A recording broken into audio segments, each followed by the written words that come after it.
So the daily problem is house robber, which is pretty much the quintessential dynamic programming problem.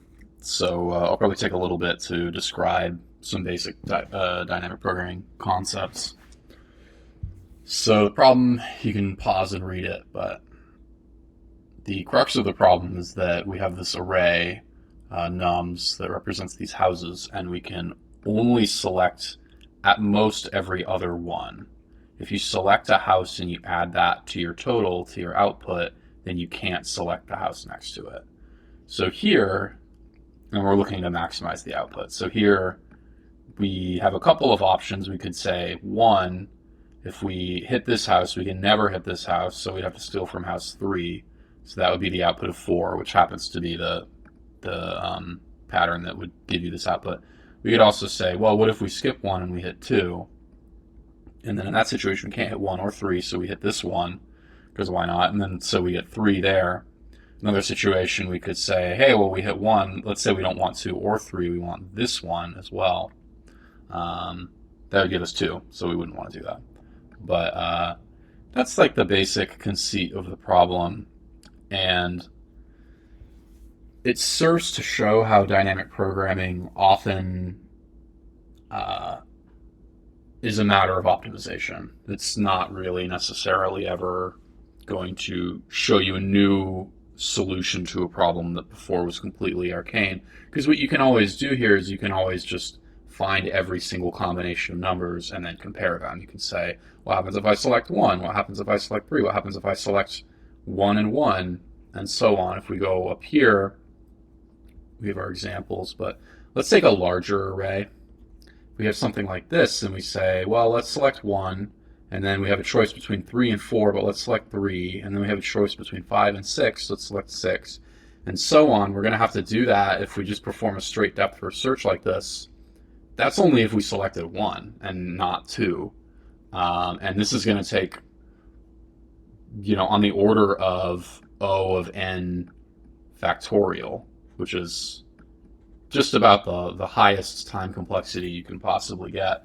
It wouldn't quite be n factorial, because that would be if we had to calculate every single permutation, but I think it would be O of n factorial. I think it would be that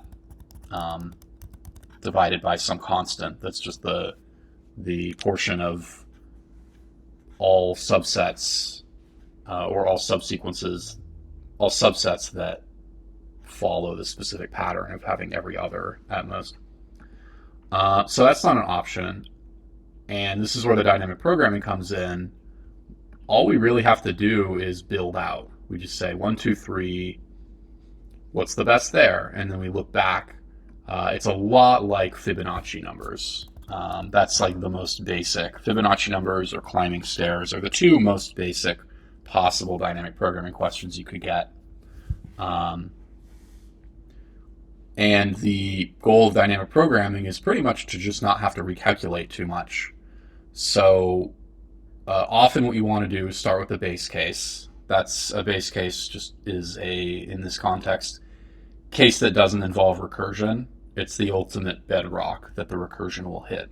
So in Fibonacci numbers, that looks like the 0th Fibonacci number is always 0. The first Fibonacci number is always 1. Those are used to calculate any other Fibonacci number in that sequence, but those two are just a given. Here, dynamic programming questions with arrays, typically that'll be centered around a minimum or maximum or the edge of the array. So here we can say, well, what happens if we pick 1? We never pick 2. We could pick 3 or we could pick 4. If this was like 400, we'd always skip 3, we'd always pick 4. If this was 304, we'd always pick 300. Or we can pick 2. But let's say a situation where we skip both of these and we pick 3. If we do that, if we pick 3, anything past here, who knows, but we will always pick 1. This is always for free. We'll never pick 2 because that's the conceit of the problem, but if we pick 3, we will always pick 1. We know that. So this 3, assuming we just ignore everything to this side, going forward, this 3 is really a 4. That's what this represents. If we say, well, let's start here and go forward, we could pick this 4, or we could pick this 3, but we know that this 3 will always also have this 1 included in the sum. And similarly, if we pick this 4, it's a little more complicated, but we can look back at the base cases. We know that 3 won't happen because, again, we can't hit adjacent houses. So we say, okay, well, here we just pick 2 or 1, whichever one's higher. So if this was 100, 2, 3, 4, then 4 would be really the rolling sum at that point would be 104. But it's not, it's 1. So really what this 4 is a 6 if we're looking at it going forward. So let's say, okay, we know that these two, one of these two will always be picked, because if this is picked, then if the I equals 2 is picked, then I equals 0 will always be picked. And if I equals 3 is picked, then we know that I equals 1 will have been picked, or I equals 2. And as it turns out, that's true for all of these. So if we iterate through and we said, well, 3 really, if you're looking back at it, is a 4. 4 really, if you're looking back at it, is a 6. What about 5? 5, then we say, okay, well, let's look back at this. Do we want 5 plus 3 or 5 plus 2? Well, we want 5 plus 3, but we actually especially want 5 plus 3 because if we take this 3, we also get the 1. So then if we pick this 5 and we went with 3, then we have every other one like that, as opposed to if we pick the 2 with the 5, okay, we skip 3 and 4, but now we can't get 1, 3, or 4, so we would only have 5 plus 2. If this was 200, then we would want that over the 3 and the 1, even though we would be hitting less houses. We would be arranging a greater sum. So as it turns out, at that point, we have our base cases, and we also have our recursion relation, which is look at not the last one, but the previous one and the one before that, and just pick the greatest one and add that to your current one. And then at some later date, let's say 8 is looking back on these two, but at the point where 8 is looking back on this, these values are completely different. 5 would really be 9, because it'd be 5 plus 3 plus 1.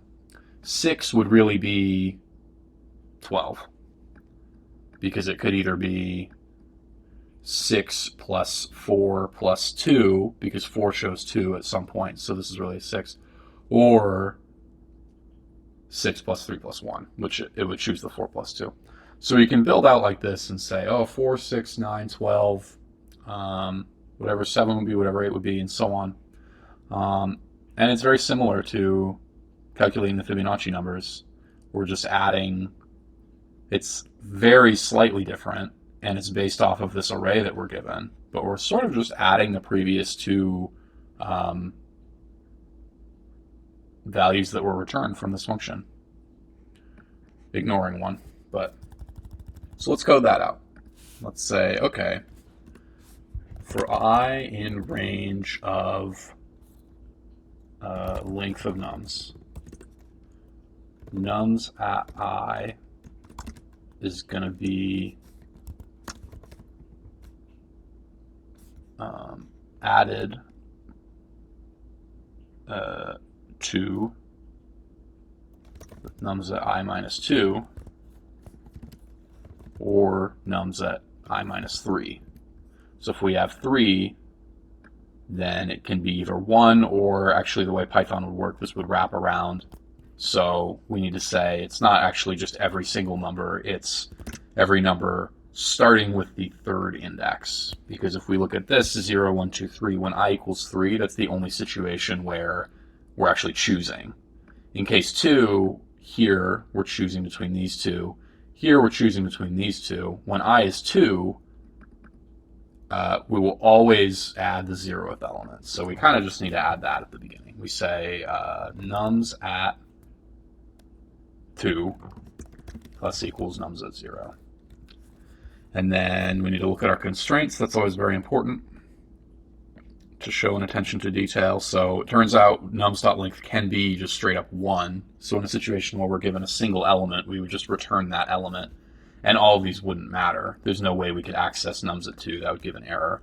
So we say if length of nums equals 1, return nums at 0, and then we also kind of need to say if length of nums is greater than 1, then do that. Because otherwise there won't be a nums at 2. Or sorry, greater than 2.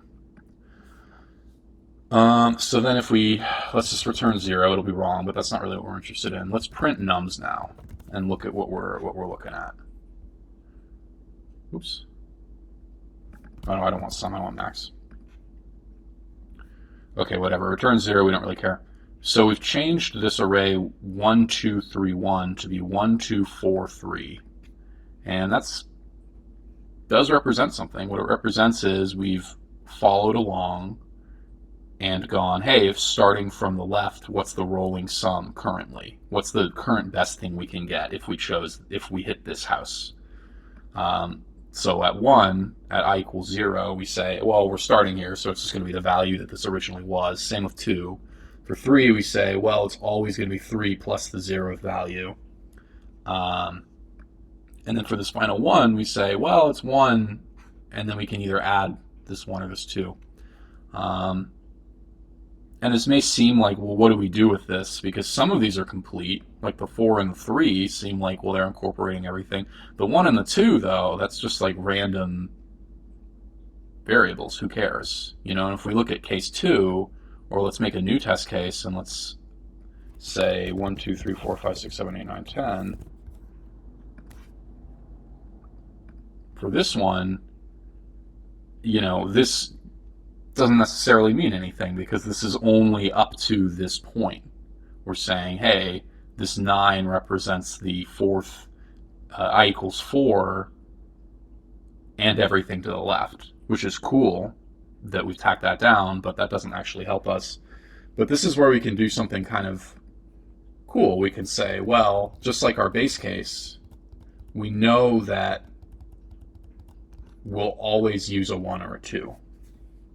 Because if we tried to skip both of those and we said, what if we use 3, then we'll want the 1 again. And if we say, well, what if we skip these first 3 and we use a 4, then it will always want the greater of 1 or 2. And we can kind of flip that base case on its head and say, well, then what do we really want to look out for? Let's go to the other side of the array, because at the end of the day, this is completely symmetrical. We know that we'll always use one of these two. And the array that we've sort of tabulated here, these final 2 are complete. These are complete sum. So we only need to look at these. If we looked at this, then really if this was greater than, say, this or anything else, then that means that this is going to be more than this is. Maybe if there were negative numbers, this would get more complicated, but there aren't. And we can see that the expected value is 30. Here it's 30. If we look at the other ones, expected value is 12. And lo and behold, what we want is 1 plus the greater of 9 plus 2, or 7.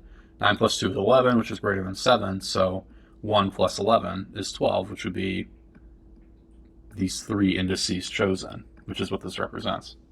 So all we need to do then is just say, all right, well, return the maximum of nums at -1, which in Python just means the last index, or nums at -2, the second to last index. And boom. So the key to this problem is keeping track of a rolling sum. Identifying these base cases and saying these will always be chosen, or these will always be chosen, or the way that we set it up with our recording, these will always reflect one of the 2 sums that are possible. And then identifying, the recurrence relation. But I would say in a very, very reductive world, really what this means is just keeping track of previous answers and realizing when you can do that to prevent recalculating them, which lowers this from O of n factorial to a single loop. So it goes down to O of n. And if we hit submit, yeah, pretty good. I mean, I bet if you look at the higher or lower, they're all pretty much the same.